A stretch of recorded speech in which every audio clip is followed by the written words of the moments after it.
c'est le regard libre d'Elisabeth Lévy.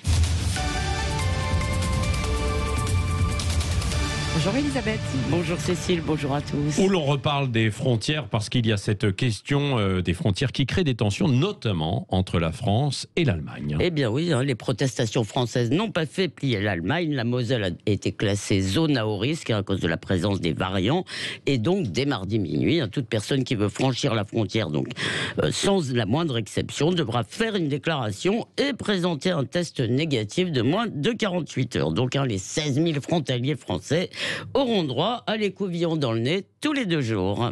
Alors à Paris, on regrette, mais on se félicite d'avoir eu quelques aménagements, puisqu'il a été question de tests quotidiens. Donc finalement, c'est tous les 2 jours. Et puis il n'y aura pas de rétablissement des postes frontières comme avec la République tchèque et l'Autriche, d'où d'ailleurs le mécontentement du chancelier autrichien. Il y aura simplement des contrôles aléatoires. Est-ce que l'Allemagne a raison ? Eh bien, au plan sanitaire, je n'ai pas d'opinion, mais ça semble tout de même de bon sens. L'Allemagne impose des restrictions drastiques sur son sol, même les écoles y sont fermées. Ce serait un peu étrange qu'elle laisse les frontaliers bagnoder quand l'épidémie flambe en Moselle. Et politiquement, eh bien, elle prend les mesures qui lui semblent justes pour protéger ses ressortissants et résidents. Elle agit en état souverain et en puissance, et elle se fiche même totalement des récriminations de la Commission qui s'inquiète de voir la liberté de circulation bafouée. Oui, la France aussi voulait protéger ses ressortissants, Elisabeth. Oui, c'est vrai, vous avez raison, mais la France n'est pas maîtresse des frontières allemandes, c'est ainsi.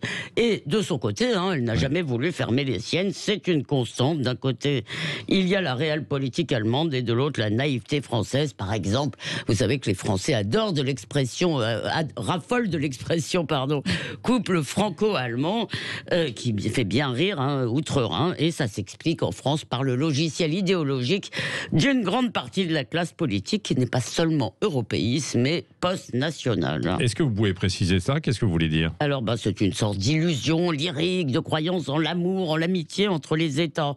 L'État est le plus froid des monstres froids, disait Nietzsche. Les relations internationales, malheureusement, cher Patrick, sont régies par les intérêts et les rapports de force. Bien sûr, ça n'exclut pas que nous ayons des intérêts en commun, ça n'exclut pas les liens, évidemment, entre les individus et encore moins l'existence d'une civilisation européenne.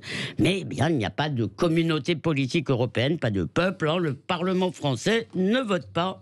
L'impôt pour les Allemands, les nations restent encore le premier cadre, pas seulement de la démocratie, mais de l'appartenance. En fait, vous êtes français, si vous voulez, qu'en termes politiques, c'est tout de même ça qui vous définit d'abord. Alors le problème, ce n'est pas que l'Allemagne défende ses intérêts nationaux, c'est que la France ne le fasse pas. Et moi, je me demande si dans ce merveilleux couple franco-allemand, il n'y aurait pas un partenaire sous emprise.